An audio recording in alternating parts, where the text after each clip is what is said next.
युवराज ऐका ना आमचं. आता आम्ही काहीही ऐकण्याच्या मनस्थितीत नाही आहोत. असं काय करताय? आमचे बाबा जेवणाच्या ताटावर खोळंबले, तुमची वाट पाहत आहे. भूक नाहीये आम्हाला, पोट भरले आज. असं काय झालंय? असं सांगू तुम्हाला म्हणजे समजेल. तुम्हाला जटायू माहितीये? जटायू जटायू माहितीये. तो समजदार असतो, परोपकारी असतो.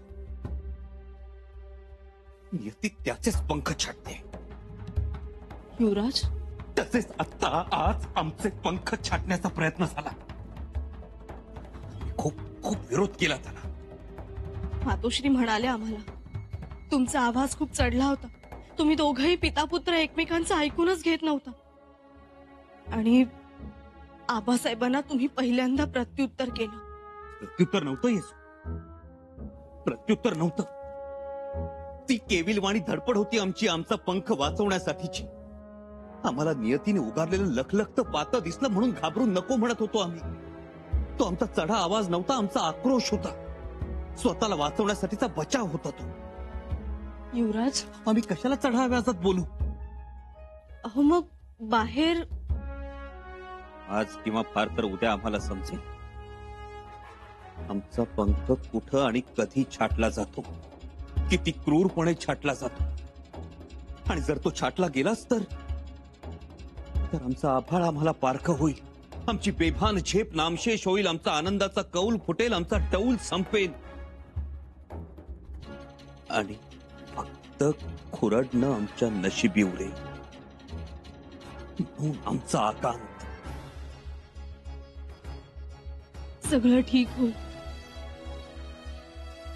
योगायोग बघा, ज्या दक्षिणेच्या वाटेवर जटायूचा पंख छाटला गेला त्याच दक्षिणेच्या वाटेवर या संभाजीचा पंख छाटला जातो. वार झालाय, पिसातही घुसलाय आणि आमची मात्र धडपड चालली पंख तुटू न देण्यासाठी. पण तरी जर पंख तुटलाच तर एका पंखानिशी लढू, सगळी ताकद एकवटून. त्यावेळी आम्ही तुमचा पंख होऊ.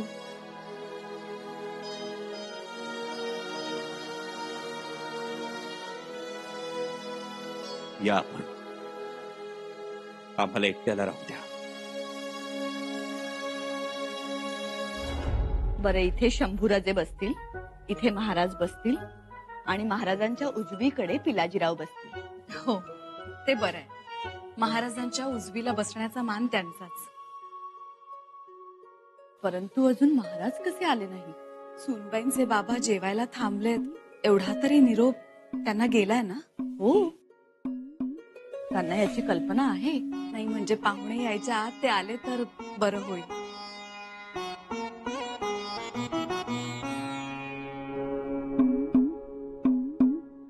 अहो, काय हे, राहू द्या आता. आपल्यात हे सोपस्कार संपलेत. या.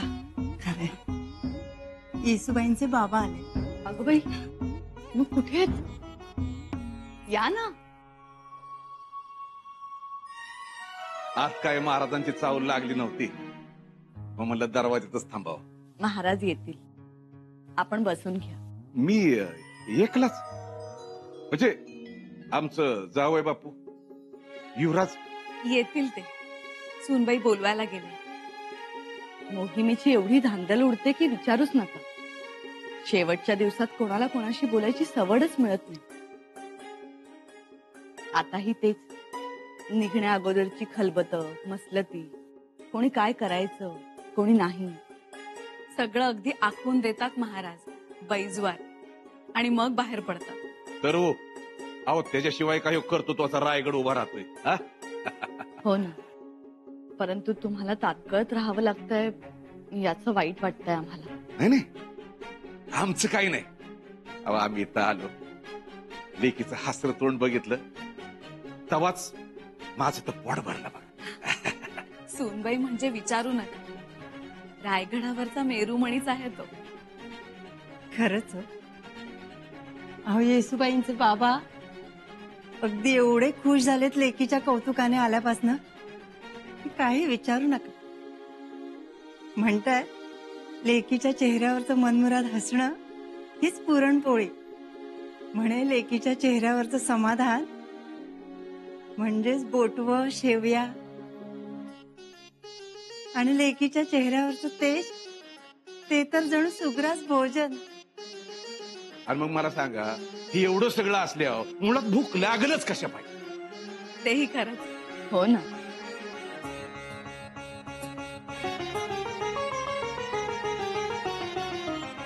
सुनबाई राहिल्या कुठे? येतील एवढ्यातच. येऊ द्या सावकाशी उद्या, नाहीतरी मला कुठं लगेच लढाई जायचंय. हा?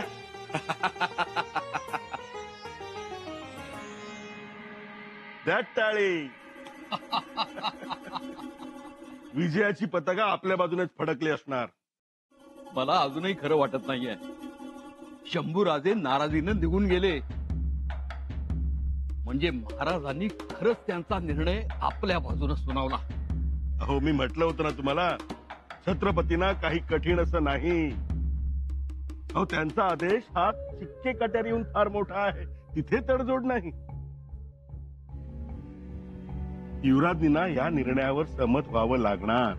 महाराजांच्या निर्णयापुढे नाती गौण आहेत. बरं झालं, सगळं आपल्या मनाजोगं झालं. तलवारी बनवल्या त्यांनी, चालवल्या आपण, जखमी झाले ते. याला म्हणतात मुत्सद्देगिरी. मला म्हटलं होतं ना, सगळं आपल्या मनासारखं होणार. अहो, आपण महाराजांना समजावलंच तसं होतं. शेवटी स्वराज्याचे सुरनीस आणि पेशवे यांच्या शब्दाला महाराजांच्या लेखी अजून तरी मान आहे. चला, निर्धास्त राहा. या अनाजी पंताने पायाने मारलेल्या गाठी भल्या भल्यांना हाताने सोडवता येत नाही.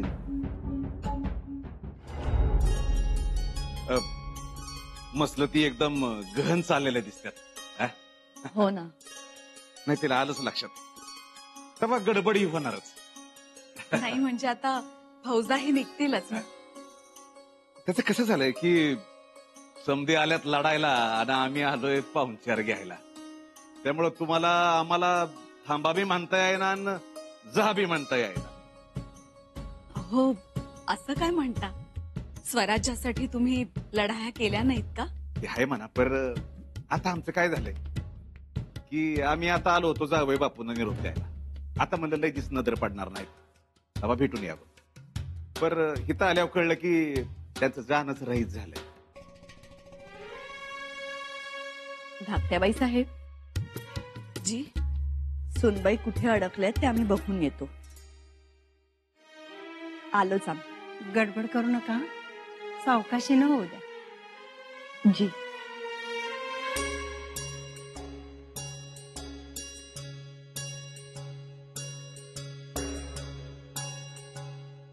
आता थोरल्या बाईसाहेब गेल्यात खऱ्या, पण आता तिथेच अडकून बसतील. जो जाईल त्याला महाराज काम लावतात.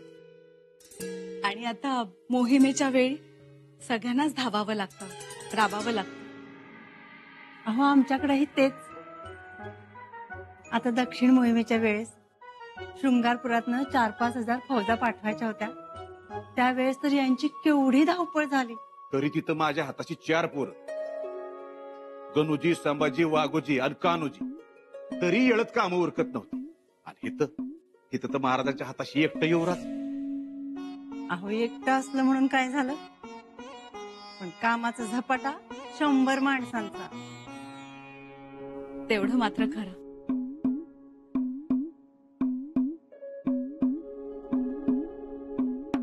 बराच वेळ झाला, अजून आले कसं नाही? अहो, असू द्या, नका काळजी करू, येतील. येतील हो, पण वेळेत आले तर कसं बरं होईल. राणीसाहेब, नका काळजी करू. मी कुणी काय परकाय का?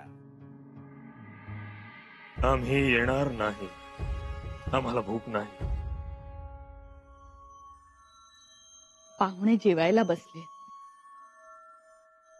वाट पाहतायत आपली.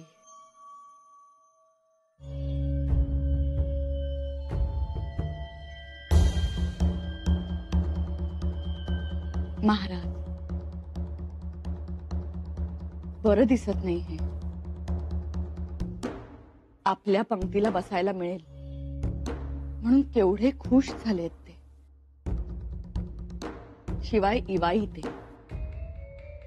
आपल्यावर त्यांचा मोठा लोभ. आणि आपण जर होय नाही केलं तर ताटावर बसण्याजोगी आमची आता मनस्थिती नाही. आता जे घडलं, शंभूराजांनी ज्या प्रकारे आम्हाला प्रत्युत्तर केलं, ज्या प्रकारे आमच्यावर आवाज चढवला, आमच्या जिव्हारी लागलाय. जेवायची अजिबात इच्छा नाही. परंतु आपल्या घरातल्या गोष्टी तो घरातल्याच गोष्टी आहेत, पण तुम्हाला तरी पटल्या का त्या? ऐकलं ना तुम्ही कसे बोलले ते असं बोलतात? रागाच्या भरात बोलले असते. एरवी समजूतदार आहेत, हवे आहे आपल्याला. आपला एकही शब्द खाली पडू देत नाही. आज मात्र पडला, आणि आम्हाला हे अपेक्षित नव्हतं.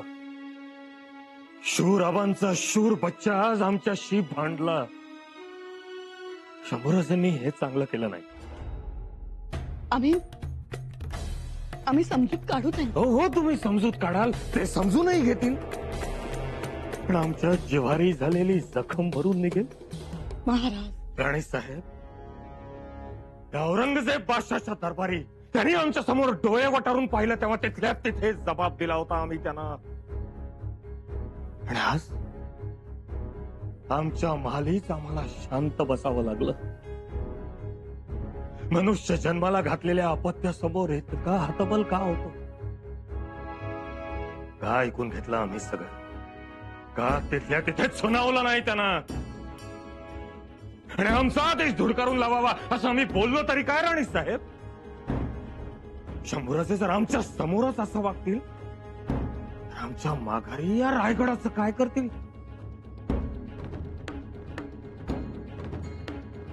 महाराज, आपण हा विचार जेवणानंतरही करू शकतो. आम्हाला आग्रह धरून नका.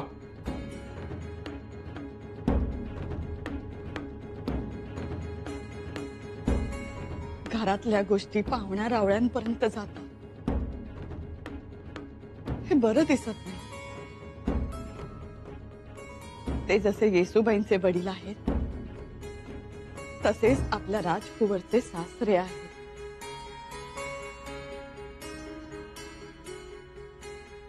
अनाहूतपणे त्यांचा अवमान होऊ नये एवढीच विनंती.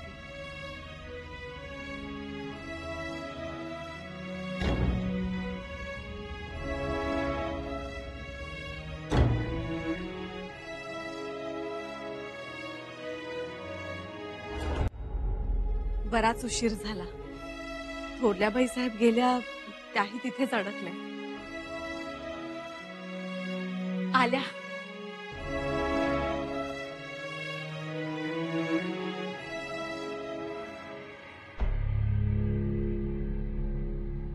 एवढा उशीर?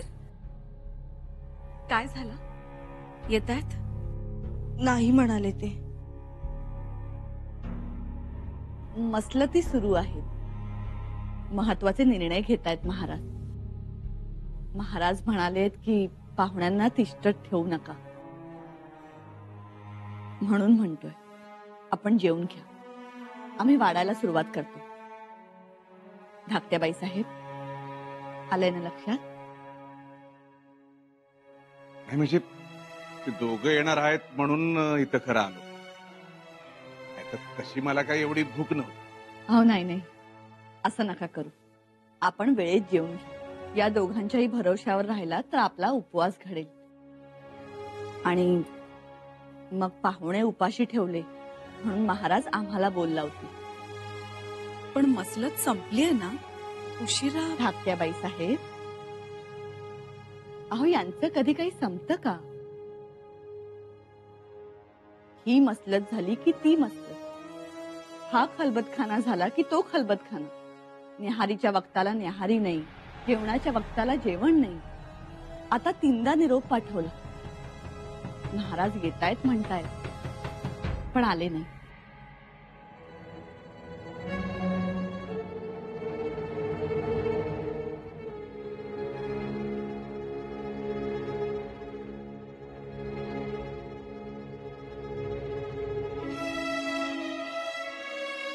असू दे. आत्ताच राणे साहेब म्हणत होते की तुम्हाला यायला जमणार नाही म्हणून, आणि तुम्ही तर आलाय. कसं आहे पिलाजीराव, लोकांना जे वाटतं तसंच आम्ही वागावं असं नाही. म्हणजे आमच्या मनात आलं आम्ही आलो, आणि तुमचं म्हणणं बरोबर आहे. आम्हीच राणे साहेबांना सांगितलं होतं आम्ही येणार नाही म्हणून. हो ना, मातोश्रींनी सुद्धा हेच सांगितलं इथे. आणि आता बघा आम्ही इथे हजर. सुनबाई, तुमच्या पिताश्रींबरोबरची पंगत आम्ही काय सोडतोय काय? खरं म्हणजे हा तर आमचाच बहुमान. काय महाराज, अहो तुमच्या पाठाला पाठ लावून जेवायला मिळणार हे आमचं भाग्य. अहो म्हणून तर एवढ्यासाठी मी खोळंबून बसलो. म्हटलं आज काही झालं तरी हे सहभोजनाचं पुण्य आपल्या पदरात पाडायचंच. या बस.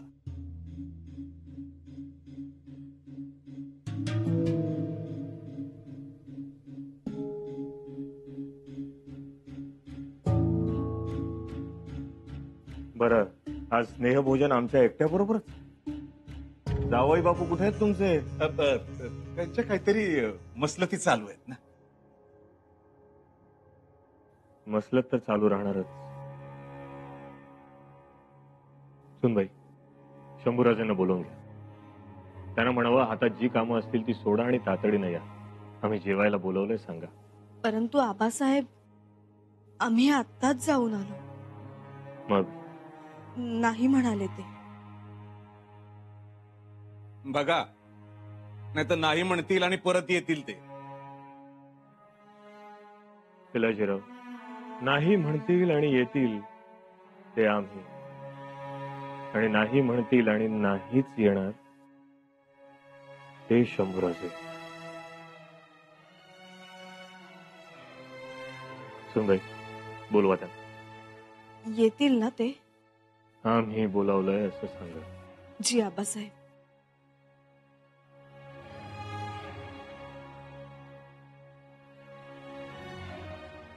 राणे साहेब, जेवण वाढायला सुरुवात करा.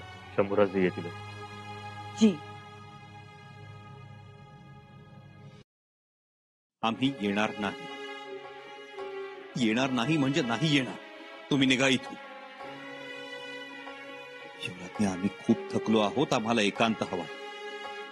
तुमच्या पिताश्रींना सांगा त्यांनी जेवून घ्यावं. आबासाहेबांनी बोलवलंय.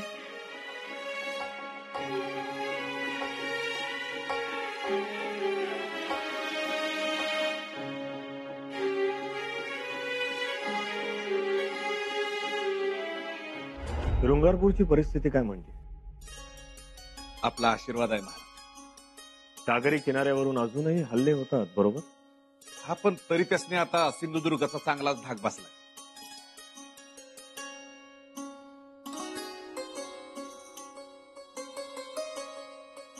त्या शंभूराज,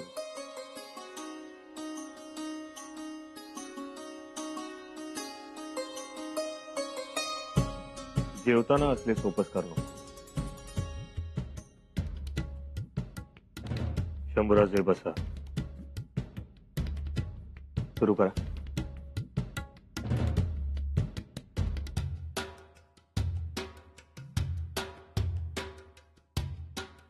बरं, एकटेच आलात? मुलाबाळांनाही घेऊन यायचं होतं. आलो लग बघीन. बाकी शृंगारपूर आता बघण्यासारखं असेल. नजर पाहिजे. ज्याच्याकडे नजर आहे अहो त्याच्यासाठी सौंदर्याची मेजवानीच. आणि कवींना? अहो कवी कलाकारांसाठी तर पर्वणीच. खास करून जर हाडाचा कवी असला तर त्याला चिपटभर शाही पुरायची नाही काव्य लिहायला. त्यात अलकनंदा आणि वरुणा नदींची सांगड. पावसाळ्यात नुसतं सगळीकडे नदी नाले, जणू काही नागिनीच्या पिल्लांची सगळीकडे वळवळच. युवराजांना म्हटलं होतं चला, पण त्यांना येळ नाही म्हणाले. रायगडावर लय काम आहेत म्हणले. हे काय, सासरवाडीचं नाव काढलं आणि जावई बापूंनी हाता काढता घेतला. यायचं नसलं तर नका येऊ, पण जेवण थांबवू नका. जेवणही थांबवणार नाही आणि शृंगारपूरलाही येतील लाज नाव दे.